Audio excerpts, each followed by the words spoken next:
네. 네, 안녕하십니까. 오늘 사회를 맡은 백미숙입니다. 일요일 아침 10시에 세미나는 희귀한 케이스죠. 정말 그래서 혹시 발표자와 진행 스태프와 사회자만 있는 거 아닌가라고 걱정을 했는데 예, 다행입니다. 여러분이고요. 아침에 가을바람을 맞으면서 걸어오는 길이 제법 기분이 좋았습니다. 서울역에서 내려서 걸어왔는데 모처럼 맑은 정신으로 아침에 만났으니까 네. 귀한 말씀 나누긴 하고요.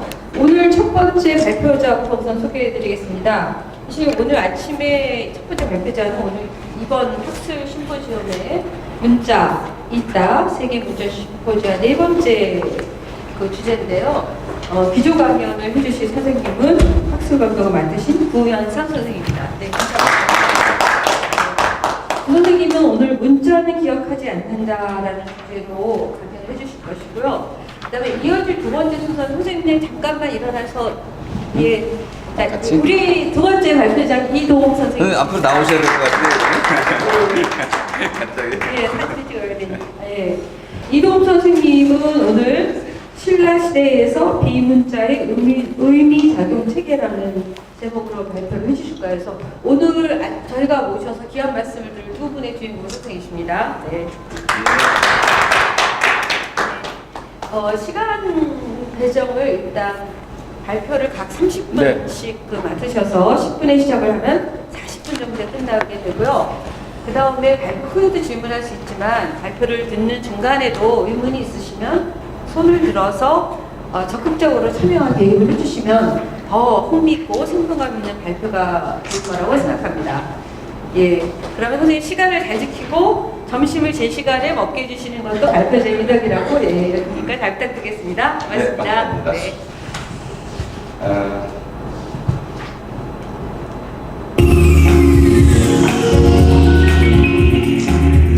함께했던 기억의 조각들을 이번 세계 문자는 그냥 2017 부지런히 보내면서 학술 행사의 그 주제는 문자와 기억입니다.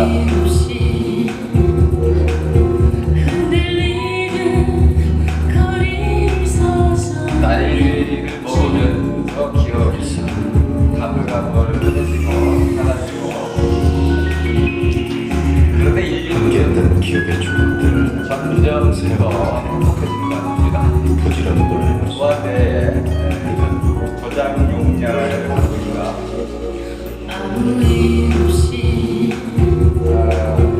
저는 이번 그 학술대의 감독과 김광현을 맡는 풍년연의 부전장입니다.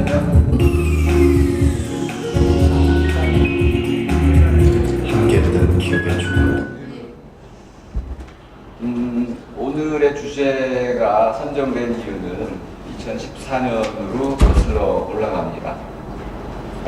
제가 처음 김종구 선생님을 만난 자리인데요. 그분의 작품 전시회입니다. 근데 들어갔을 때 제가 첫 느낌은 무덤에 들어가는 느낌이었습니다. 사방에 왼쪽 벽면으로는 색가로 산수화를 그리셨고 양쪽 벽면으로는 육천자의 고백이라는 글자를 써놨는데 또 부분적으로는 색깔도 지우셨어요. 그래서 제가 곰곰이 왜 지웠을까 생각하다가 의미가 있거나 고백이니까 비밀이 있나 보다. 그래서 가까이 가가지고 글자를 좀 읽어보려고 했습니다. 놀라운 사실은 6천자 가운데서 제가 읽을 수 있는 글자는 하나도 없었어요. 여러분도 한번 시도해 보십시오. 근데 제가 김종구 선생님께 신뢰되지만은 좀 역정을 냈습니다. 어딘가는 좀 읽을 수 있는 글자를 남겨두셔야지 어떻게 이렇게 읽는 사람들을 무시할 수가 있냐. 집으로 돌아와서 고민이 됐습니다. 저한테 분명히 문제가 없었어요. 다 한글로 쓰여 있었고 못 읽을 사람이 아니고 고학력자인데 그런데 그러면 쓴 분이 문제겠죠. 아니 글자를 어떻게 저렇게 쓰실까? 그러다 한 이틀 지나고 나서는 왜 나는 모든 글자는 읽힐 수 있어야 된다고 생각을 하는 것이, 이런 고민이 시작이 됐습니다. 기존에 갖고 있었던 글자에 대한 저의 생각을 좀 돌아보게 됐습니다. 오늘 그래서 이동 선생님도 모시게 된 건데요. 글자 역사라는 것은 우리가 생각하는 것만큼 논리적이지 않았습니다. 그리고 체계적이지도 않았습니다. 36,000년의 쇼베동굴은 많이 아시실 겁니다. 말 그림이죠. 밑에 코뿔 수도 있습니다. 근데 아무리 봐도 저거를 글자로 볼 사람은 없죠. 저건 분명히 그림으로 보일 겁니다. 숫으로 그렸습니다. 근데 숫으로 그렸는데, 자, 저걸 보고 이제 우리가 글을 쓰라고 한다면은 아마 한 달 정도도 쓸 수 있을 겁니다. 사르트르는 존재 연구에서 나무 뿌리를 가지고 과연 우리가 나무 뿌리를 정확히 있는 그대로 묘사할 수 있겠는가 시도를 했습니다. 그리고는 좌절을 겪었고 끝내 포기했습니다. 아, 내 눈에 보이는 하나의 사물조차도 저것을 있는 그대로 기록하는 것은 불가능한 것이고, 만일 그것이 가능하다 하더라도 우리가 써야 할 글자의 수는 무한대로 늘어날 수밖에 없어서, 또 읽는 시간이 무한대로 늘어나기 때문에 또 읽는 동안 우리는 또 다른 생각들이 겹쳐서 결과적으로는 그 글을 쓰신 분이 원래 말하려고 했던 바를 전달할 수 없게 되는 이런 문제에 부닥치게 됩니다. 그래서 우리 천사들께서 하시는 방식대로 글자가 말하려고 하는 바에 대해 집착하지 말고 자기 자신의 경험으로 돌아가는 것이 좀 더 현명한 건지도 모르겠습니다. 근데 쇼베동굴에서 제 눈에 띄었던 것은 말 그림이 아니었고요, 손 그림이었습니다. 이 손은 그렸다기보다는 여러 가지 물감들을 활용해가지고 뿌린 겁니다.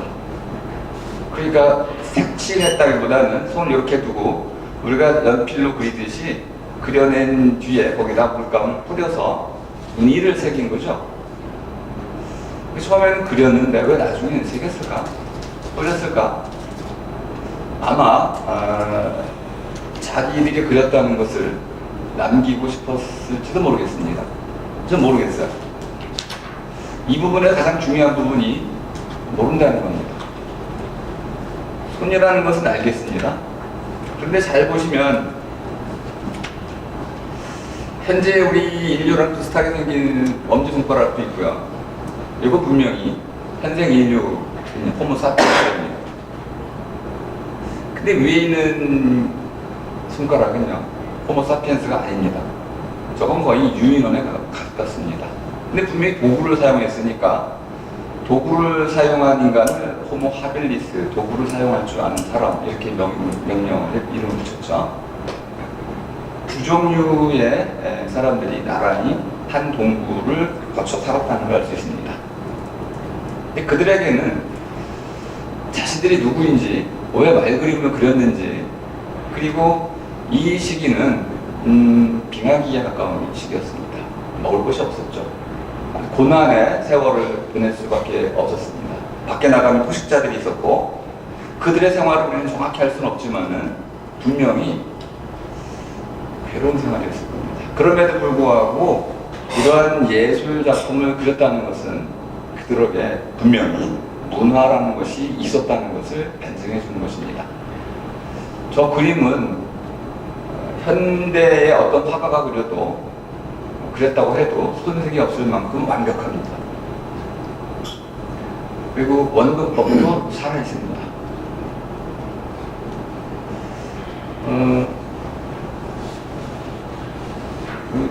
동영상 재생이 안 돼가지고 제가 이쪽으로 옮겨가지고 좀 강의하겠습니다.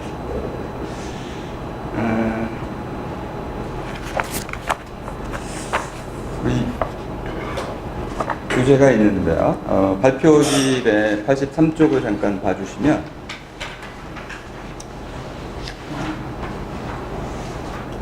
이번 기조 강연은 뭐 정말 심혈을 기울여 쓰긴 했는데 좀 길어서 부분만 좀 소개를 해드려야 될 것 같습니다. 밑에 두 번째 단락, 입력과 출력이라는 말이 있습니다. 83쪽에 기억을 어떻게 우리가 봐야 될까요? 건망증 한번 소개하겠습니다. 주부들이 심지어 리모컨을 냉장고 안에 집어넣는 척 그리고 찾습니다. 어떤 분은 최악의 경우는 국그릇 안에 넣고 삶으신 분도 계시더라고요. 건망증이라는 개념을 우리가 이제 기억이 안 난다, 기억을 못 해낸다 이렇게도 볼 수 있는데 신경생물학적으로 말씀을 드리자면 안 됐습니까?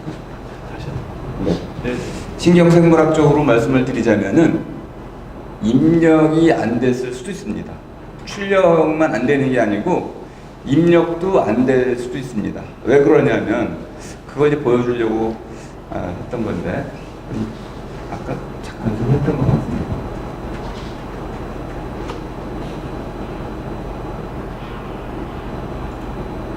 아니군요.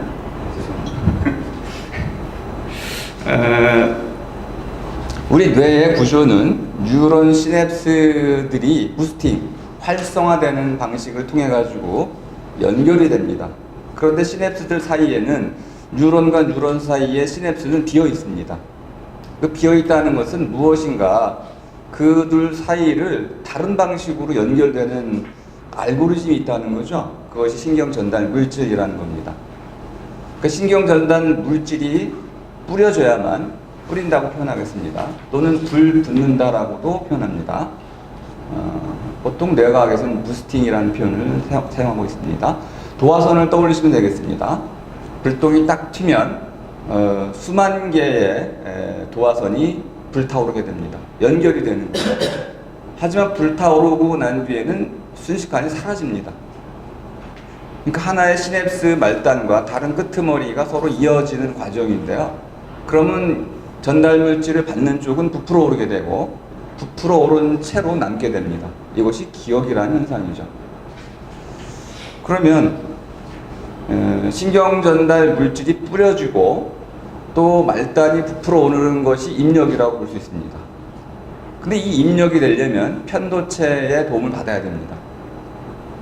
감정과 어떤 자극의 반응을 받아야 되는 거죠. 근데 온통 남편 생각을 하고 있다가 리모컨 쥐고 훅 집어넣고 나면은 눈으로는 봤을지 몰라도 우리 뇌 안에서 회로는 형성이 안 돼 있습니다.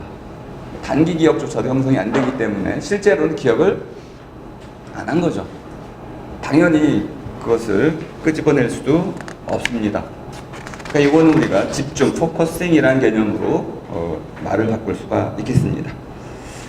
85쪽으로 가시면 그 허준의 동의보감 그 단락 거기에 제가 이제 기억이란 말을 좀 바꿔야겠다. 기자라는 건 바르게 적는다는 뜻입니다. 사기 이럴 때 바르게 적는다는 뜻을 갖고 있는데요. 오늘날 우리는 그런 식으로 기억을 설명하기 좀 어렵습니다. 메모리는 무네모스네라는 말에서 왔는데 그대로 떠올린다, 노래한다 이런 뜻입니다. 재생 또는 리콜, 다시 불러낸다 이것이 서양에서는 기억의 본질로 이해가 됩니다. 근데 이 둘 다 오늘날에는 이제 좀 문제가 있는 규정이라고 볼 수 있습니다. 왜 그러냐면 이제는 뇌과학이 우리 기억이 어떻게 일어나는지를 정확히 설명해 주었기 때문에 그렇게 예전 뇌를 모르던 시대의 말들을 가지고 기억 현상을 설명하면 틀린 설명을 또는 거짓된 잘못된 설명을 하게 되는 거죠. 이거를 좀 바로잡기 위해서 아로새김이라는 표현을 사용하겠습니다. 아로다라는 말은 연결 짓는다는 뜻입니다. 그러니까 뇌의 뉴런 시냅스들이 서로 자동적으로, 그러니까 기억의 주체는 사람이 아닙니다. 뇌의 시스템이라고 볼 수 있습니다. 머리 좋은 사람이 따로 있는 거죠. 기억력 좋은 사람이 따로 있습니다. 뇌가 다른 거죠. 근데 새긴다는 것은 좀 다른 겁니다. 새긴다는 것은 엮는다는 것이고, 엮는 방식은 뇌만 활동하는 건 아닙니다.